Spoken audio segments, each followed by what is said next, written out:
할렐루야. 오늘 이 새벽에 나오신 여러분들 주님의 이름으로 축복합니다. 간구 말씀드리겠습니다. 오늘 특별 새벽 기도에 3일 마지막 날이라 안수 기도가 있습니다. 안수 이 말씀 마치고 개인 기도할 때 안수 기도하도록 하겠습니다. 또 선물을 교회 카페 이용 쿠폰을 여러분에게 나눠드리면 미리 나눠드리셨나요? 미리 나눠드리시다가 나눠드리시기 바랍니다.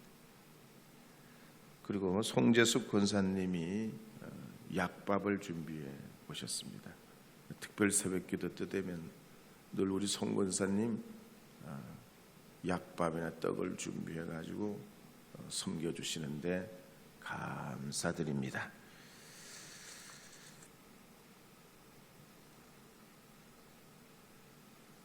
우리 지난 시간에 야곱의 축복이 요셉의 꿈이 되고 그 꿈이 이제 연걸어서 총리 대신이 되기까지는 13년이라는 시간이 걸렸다고 그랬습니다. 그때 야곱은 요셉을 위해 할 수 있는 일이 많지 않았습니다. 그저 바라보며 기도할 뿐이죠. 오늘 우리도 그렇지 않습니까? 우리 자녀들을 위해서 할 수 있는 일이 많을 것 같지만 점점 갈수록 할 수 있는 일이 없고 기도만 할 뿐이에요. 하나님은 이 야곱의 기도를 들으시고 복을 내려주신 줄 믿습니다. 요셉도 그랬습니다. 하나님, 제가 잘 되게 해주세요. 저에게 이런 복을 주세요. 하나님 앞에 그렇게 부르짖고 기도하는 장면이 요셉 이야기에 없습니다. 예배를 정성껏 드리고 아브라함이 이삭을 드리듯이 그런 번제의 이야기도 요셉의 이야기는 없습니다. 그렇다고 요셉이 예배를 멀리하고 하나님께 기도하지 않았다는 건 아니지만 그런데도 요셉이 복을 받습니다. 왜냐하면 하나님께서는 아브라함과 이삭과 야곱에게 약속하신 그 복을 요셉을 통해 이루시려고 작정하셨기 때문입니다. 그래서 우리가 하나님 약속 붙잡는 게 중요해요. 하나님 약속대로 되기 때문이에요. 하나님 약속이 비록 우리가 경제 사정이 좋지 않고 자녀의 앞길이 안 열리고 사업과 미래에 여러 가지 시련이 있고 우리의 기도 제목이 있다 하더라도 그럴수록 하나님의 약속은 영원 불변하는 주님의 은혜요 축복입니다. 그래서 여러분들도 주님의 그 약속 붙잡고 기도하신 하나님의 사람들이 되시기를 바랍니다. 이제 12절 말씀 함께 읽어보도록 하겠습니다. 12절 말씀 읽겠습니다. 그의 형들이 세겜에 가서 아버지의 양떼를 칠 때에 야곱의 가문의 이 세겜이라는 땅은 두 가지 감정이 교차하는 곳입니다. 첫째는 세겜은 할아버지 아브라함이 처음으로 정착했던 곳이고 그곳에서 예배했던 곳입니다. 두 번째로는 이 세겜이라는 땅이 이 야곱의 가정에는 엄청난 그런 좋지 못한 트라우마가 있습니다. 딸 디나가 그곳에서 폭행을 당하고 온 가족이 마음의 상처를 입었던 곳이 바로 이 세겜입니다. 저는 어린 시절에 냇가에 갔다가 물에 빠져 죽을 뻔했는데 요행이 거기서 살아났는데 수년 동안 그 근처에 가고 싶진 않았어요. 근데 아마 야곱이나 야곱의 아들들도 그랬을 겁니다. 세겜이라는 근처에 죽다가 살아나고 온 가족이 야반도주했던 곳인데 그 기분이 좋지 않답니다. 그런데 양떼 소떼를 먹이는 일은 내가 가고 싶다고 가고 말고 싶다고 말 수가 없어요. 목자는 뭘 따라가? 양떼를 인도해서 풀을 따라 살아가는 사람들이기 때문에 세겜이라도 가야 되고 베델이라도 올라가야 됩니다. 오늘 우리가 살아가는 세상살이가 그렇습니다. 생활 현장이 그래요. 내가 좋다고 할 수 있는 일이 있다면 얼마나 좋습니까? 그런데 우리 직장 일터나 우리가 해야만 하는 일이 항상 내가 좋은 것만 골라선 할 수는 없어요. 난 이렇게 하고 싶지만 반대로 해야 될 때도 있습니다. 나는 원하는 바가 있지만 내가 원치 않는 바라도 가야 할 때가 있단 말이에요. 오늘 본문에 보면 요셉도 그랬습니다. 사실 형들과 관계가 좋지 않아 가지고 그랬지만 아버지가 요셉아 너 형들에게 좀 갖다 봐라 그렇게 말씀하실 때 이 요셉이 아버지의 말씀에 네 그렇게 하겠습니다 그렇게 순종하고 세겜 땅으로 올라갈 수밖에 없었습니다. 근데 어쨌든 이 요셉이 그렇게 세겜 땅으로 올라갔는데 형들을 찾아봐도 아무리 봐도 없습니다. 그래서 어떤 사람에게 물어봤더니 저 더 북쪽으로 도단으로 올라갔다는 거예요. 이 요셉이 거기서 도단 땅으로 올라갔는데 이 도단 땅이 어떤 땅이 됩니까? 요셉이 앞으로 엄청나게 당할 위기와 비극이 기다리고 있는 것이 도단입니다.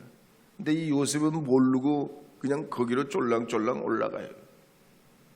예수님이 공생애를 사시다가 십자가를 지시기 전날 밤에 겟세마네 동산에서 땀방울이 핏방울이 되도록 기도하시면서 이렇게 말씀하셨습니다.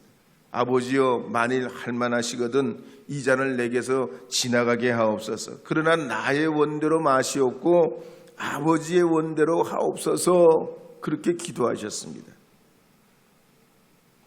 예수님은 다가올 불행한 일, 십자가의 일을 예측하고 알게 계셨지만 이 요셉은 예수님과는 전혀 달라요. 자기에게 다가오는 불행을 조금도 예측하지는 못합니다. 그리고는 아버지 말씀대로 먼 길을 올라가는데 거기 도단에서 마치 짐승처럼 구덩이에 내쳐지고 결국 은 20에 팔려가지고 애굽의 노예가 돼버립니다. 수년 전에 삼풍백화점이 이제 무너졌을 때 502명이 사망했습니다. 불행이라는 건 도둑과 같아요. 예고가 없습니다. 너무나 잔혹해요. 인간적으로 견뎌내기 어려운 일이 이 불행한 일들입니다. 요셉의 이야기를 봐도 그래요. 불행에 빠진 이 요셉은 눈 깜빡할 사이에 그냥 구덩이에 내던져지고 거기에 길이 없습니다. 전혀 길이 없어요. 그러나 성경을 보면 믿음의 눈으로 보면 그렇지 않습니다. 불행이 아니에요. 오히려 그 불행이 복이 되고 가문을 살리는 길이 되고 민족을 살려내는 야곱의 축복이 됩니다. 요나 이야기에도 보면 요나가 물고기 뱃속에 들어가서 죽을 지경이 됐지만 거기서 요나가 하나님 만나고 회개하게 되고 인생을 다시 출발하는 지점이 됩니다.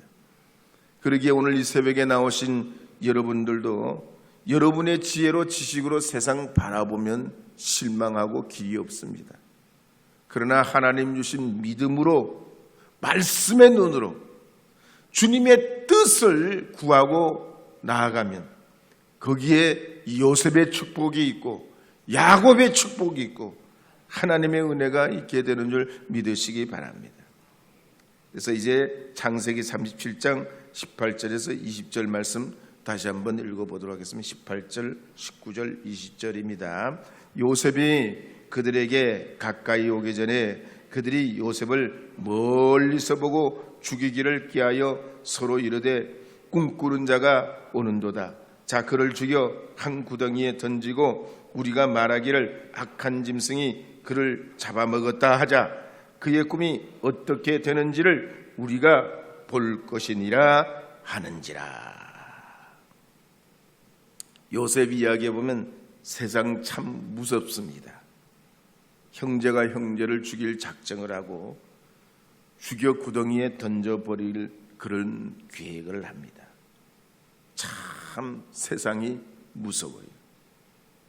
그런데 오늘 이 본문에 보면 세상이 무서운 이유가 뭡니까? 미움이라는 놈이 작동하면 그래요. 미움이라는 게. 형제를 미워하는 게 이렇게 무섭습니다. 얼마든지 그러고도 남는다는 얘기. 그래서 우리가 그렇지는 않지만 형제나 이웃이나 가족이나 부부를 미워하게 되면 우리도 요셉의 형들과 같이 상상하지 못할 일을 하게 돼요. 더욱이 창세기 34장에 보면 요셉의 형들은 세겜에서 이미 하몰과 그 아들을 살해해 본 적이 있는 사람들입니다. 과거가 있는 사람들이 사람을 죽여본 이력이 있어요. 거기에 말이죠, 미움이 작동하니까 어떻게 됩니까? 약한 사람, 자기에게 방해가 되는 존재들, 가족이라도 동생이라도 폭력을 동용해가지고 어떻게든 그렇게 자기의 감정과 분풀이를 해내려고 합니다. 그래서 요한일서 3장 15절에 보면 뭐라고 하는 거니? 이렇게 말씀합니다. 함께 읽어보겠습니다. 그 형제를 미워하는 자마다 살인하는 자니 살인하는 자마다 영생이 그 속에 거하지 아니하는 것을 너희가 아는 바니라. 이 미움이 요셉을 이제 점점 숨을 못 쉬게 옥죄어 옵니다. 그러나 이 요셉 이야기에 보면 그들이 이런 마음을 품고 살해할 계획까지 하지만 어떻게 되죠? 실현되지 못해요. 그 뜻을 이루질 못합니다. 왜 못 이룹니까? 하나님의 역사가 이 요셉의 뒤에 있기 때문이에요. 하나님이 이 요셉을 꿈꾸는 자로 꿈을 품고 꿈을 향해 살아가도록 종용하고 계시기 때문이에요. 그래서 미움과 시기 질투에 사로잡혀서 나쁜 짓, 악한 짓 이렇게 하는 사람들 속에 둘러싸여 살고 있지만 이 요셉이 안전하게 한편으로는 불행의 순간이지만 노예로 가는 처지지만 생명 구원의 역사가 나타나요. 따라서 오늘 이 새벽에 나오신 여러분들께서도 이 요셉의 이야기가 한 사람의 이야기도 아니고 한 가문의 이야기도 아닙니다. 하나님이 약속한 대로 요셉을 통해 이루어가고 계시는 약속의 이야기. 꿈을 꾸게 하고 꿈을 품게 하고 꿈을 이루어가게 하고 세상이 아무리 악이 번성할 것 같고 정의가 사라지고 하나님의 선한 것이 그냥 흑암의 권세에 묻혀버릴 것 같아도 이 요셉 이야기를 보면 아무리 캄캄하다고 해도 빛이 없다고 해도 세상이 흉흉하다고 해도 불의가 진리를 이겨버릴 것 같아도 그렇지 않다는 얘기. 역사의 주인은 하나님이고 선하신 하나님이 약속을 이루어 가시기 때문입니다. 오늘 이 새벽에 나오신 여러분들은 그런 의미에서 무슨 일이 있더라도 주님의 약속을 일평생 붙잡으시기 바랍니다. 약속의 보증자 되신 그리스도 예수의 은혜를 의지하시고 성령의 은혜를 사모하시고 오늘도 주님 앞에 나가시는 하나님의 자녀들이 다 되시기를 주님의 이름으로 축복합니다.